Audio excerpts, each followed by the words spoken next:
Welcome to this module on basic charting.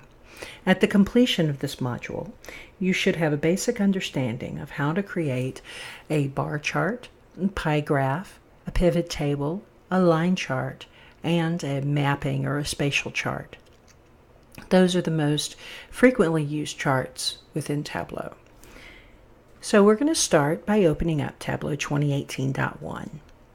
That's the program that we'll be using for the duration of this curriculum. We want to connect to sample Superstore data. So we're going to connect to a file, connect to Microsoft Excel, and go to the Tableau repository for sample Superstore. Select Open. And in this view, we've actually went over the Tableau interface in a previous module, but we'll be going over some of the same concepts all throughout the curriculum. So this is the data pane. We're going to drag orders over, or we can double click it. But we get our little sample set at the bottom. And because this data set doesn't really need any cleaning or filtering or anything, and the purpose for this is really just charting, we're going to go straight to our worksheet. So for our first chart, we're going to want to create a standard bar chart.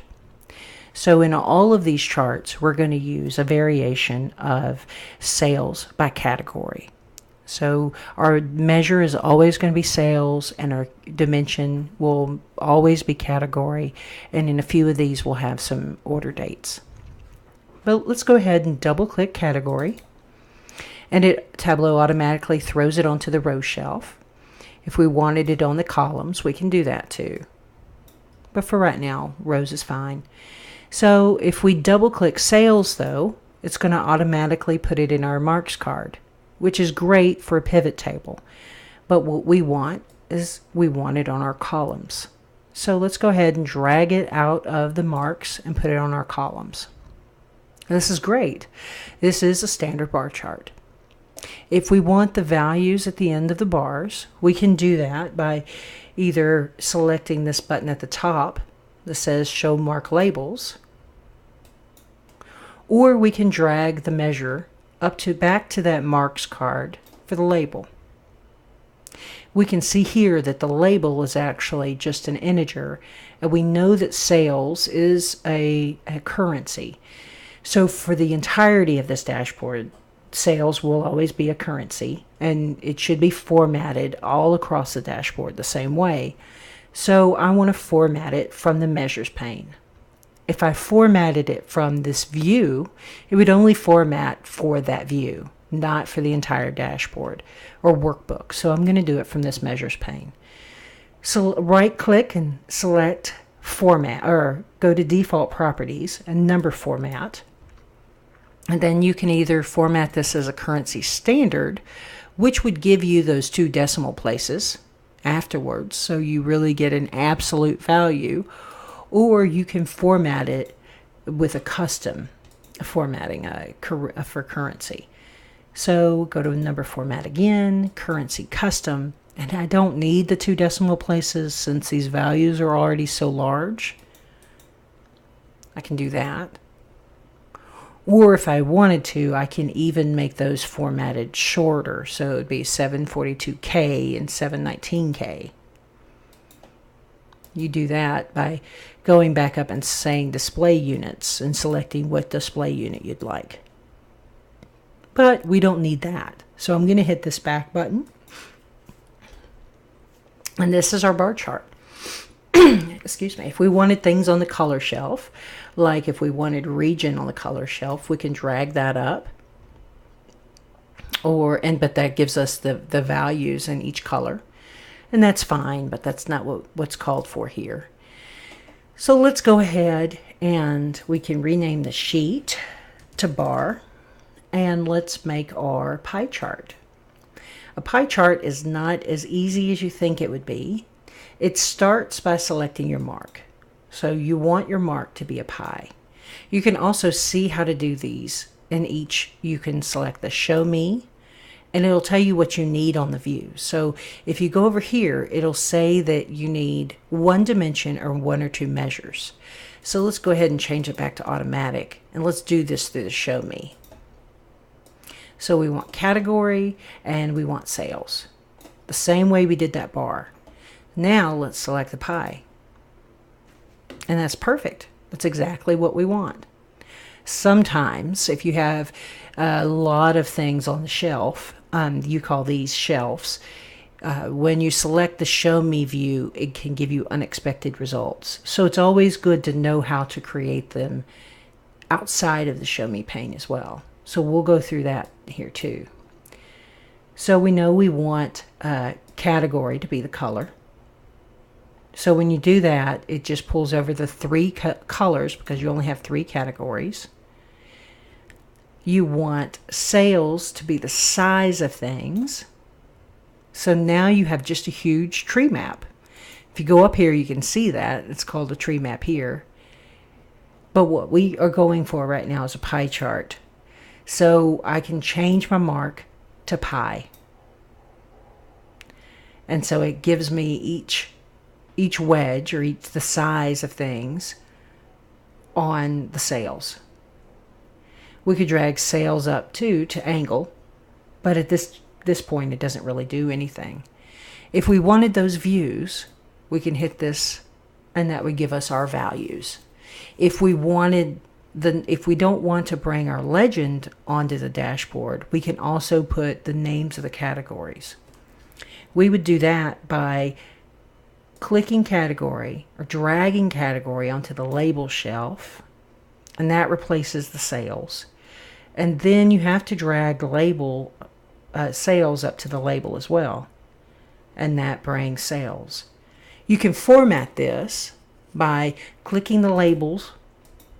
It's saying show mark label, and a good practice is always to make your numbers the visible object. So that should be a little bit larger, maybe in bolded. And you can make your category a little, not less visible, but a little less distracting, because the main focus is on the numbers here. So this is your pie chart. So I rename that pie. So let's add the pivot table. So we can duplicate this and see what it does to hit show me. And your pivot table is called a text table in Tableau. So hit text table, and it actually looks exactly the way you want it, but you want to know this by years, by order year specifically. So drag order date onto the column. We can leave this heading here if we don't want to. We can hide that filled heading. The same way we know that that's category. If we want to have a total on this sheet, we can do that by going to Analysis, Totals, or we can show the row grand total, which will give us everything for furniture, and the column grand total, which will give us everything for that year. If we wanted to reformat this sheet, we can. If we want to reformat the dimensions or the category, you can either click it here or you can click it on the pill itself. So right click format, and you see that your format is for category. You can make that a little larger, make that a little lighter. You can format the grand totals itself, which is very desirable, because otherwise it really does look like just another category. So let's change the name from grand total to total. Let's format that so it's right aligned, and let's make that regular and bolded so it can be a little different. From here you can also format the colors. So if I wanted to take the row banding off of this but leave the grand total on, when you format a header, it only formats the name of the field. Format the pane, it formats the rest. So now my categories is formatted a little different than my grand total, and I want to take my lines off. because the lines right now are a little distracting. So take my row divider off, and you can do it. You can also do it at the grand total level if you want to, but it doesn't really matter because you've got that shading. So let's make this, the name is not bold, so let's draw that focus to the value. And say with this, you've got all the value. By the way, when I'm hovering, I see this big thing keeps popping up. So let's take the tooltips off, because you don't need any further detail than what you're viewing on the view. So if we click tooltip, every time you put a pill or a category, a filter on the dashboard, it puts it in the tooltip. So what we can do is either clear out the tooltip, which is you don't need to do, or you could just right click or just click show tooltips and unselect it. So now we don't have anything that pops up. We don't need to, and nothing is disturbing our view. So let's make the numbers a little larger. We can either do like we did before and format it from here, or we can actually, since we have formatting all the way up already up, we can select it here. Format sum of sales. I want that to be a little larger and even bold, like semi-bold. Boom. That's nice. That's different. So let's change this total, this grand total heading. And because this is, one is on the rows and one is on the columns, you can't format them both at the same time. You have down here, you've called this total, but let's call that total as well. And because of where it's at, we can actually format that differently. We can even format that to come up at the top of the box if the box was very large. Format the name to be a different size, and now you have your pivot table. So if I right click down here and rename this pivot, now I've got a bar chart, a pie chart, and a pivot chart, a pivot table. So the next is the line graph. A line graph is best done on a date basis, on a continuous date basis, because what you really are trying to see is the growth and trending of something over a period of time. So a line graph is not something that you would look at just sales by sales by category. You have to have a date field in. So at this, you want to know the order date. So I'm going to drag order date over to columns, and I'm going to drag my measure that I want is sales. We'll put that on the row, and so that automatically gives me a line graph. So now what I want, though, is I want different lines for each category. I drag my category onto the color, and that gives me a line per category. So now if I wanted to, I can make this fit entire view. I can also change the way this looks. Because this is a blue pill, this is discrete. So this is acting kind of like a category. But to make it continuous, I would select the secondary year filter. Select that, and it takes up the whole view. And now when I drill into it, it changes just like that. In the previous way, if we go back to discrete and drill, it treats it like another category, and it breaks it up, and you see all of the fields at once.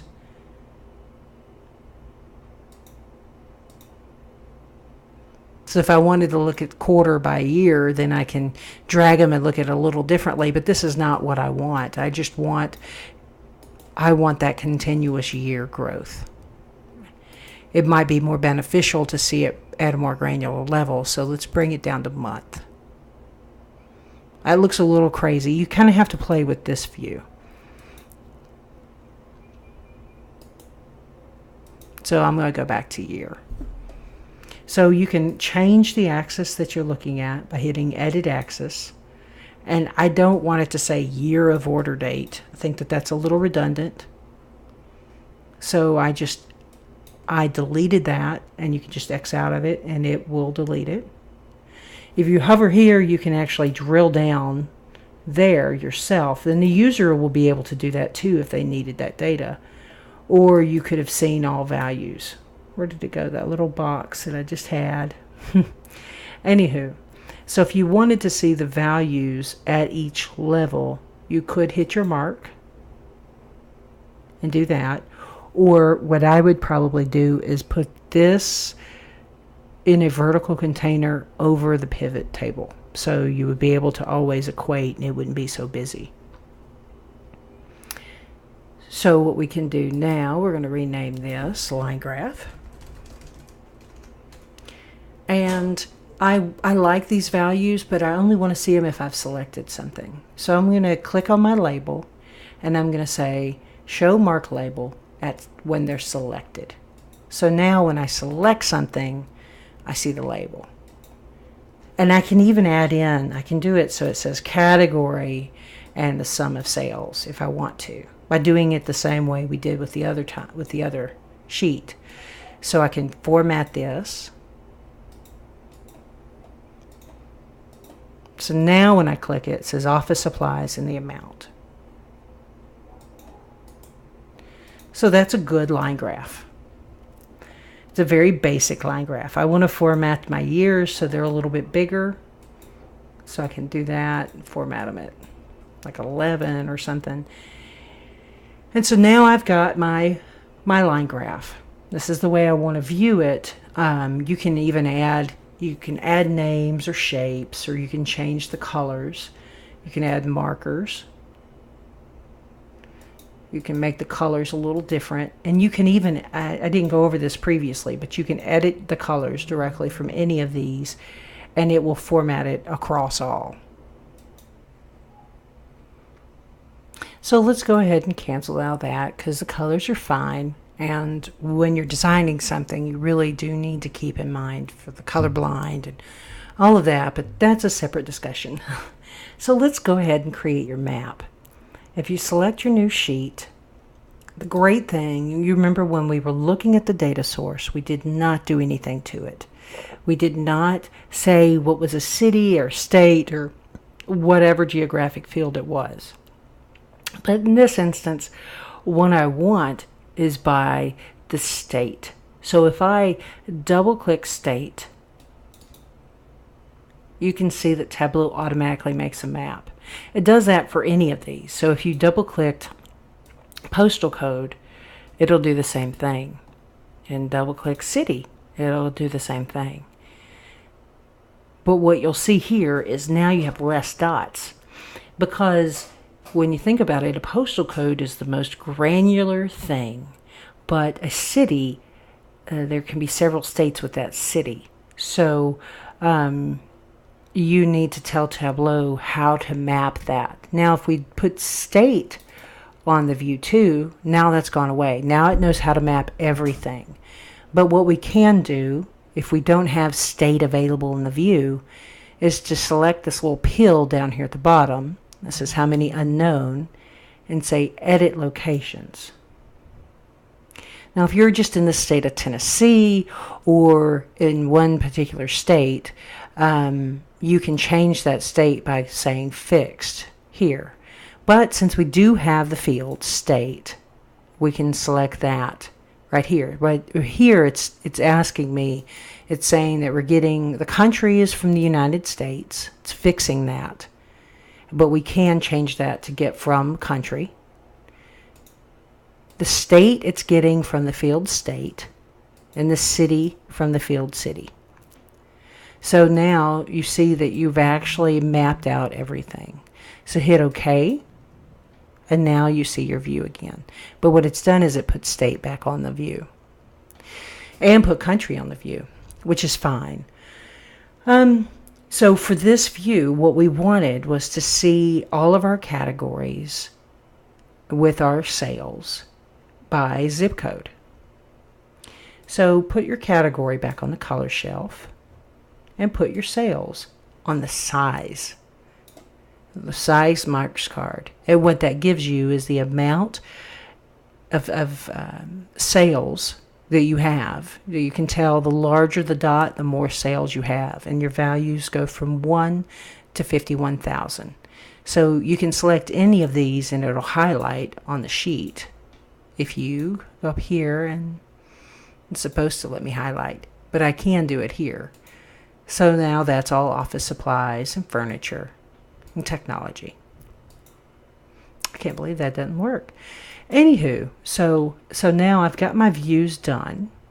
This is just my basic views. There's so many other things that we can do to make this dashboard better, but we just want to know how to get something out there to start. So we're going to rename this map,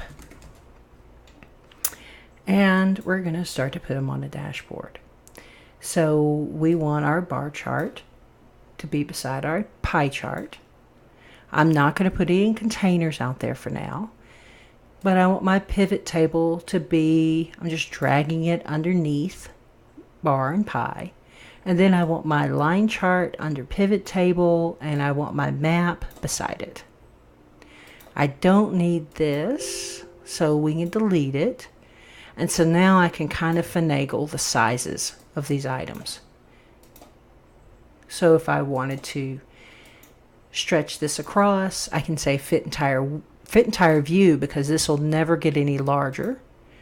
I can do the same thing to this entire view. I can do that to everything in this view. But if something can get larger, if you're going to have the likelihood of having 15 categories, the next time you look at this, you'll want to change that to something like fit to width, because fit entire view will really scrunch this up. And we're going to do the same thing in the map. Well, in the map, you can't actually change that to fit entire view. It's going to show you the full thing, and you're going to have this little map bar. It's called your map options, and your search bar, your pan and zoom, and your view toolbar. This is called your view toolbar. So we can hide these titles, and now we know how to create each one of these views and a little bit of how to put them on a dashboard. In a subsequent module, we'll talk about how to make these more actionable and how to create more meaningful views and actions from these. Thank you for watching.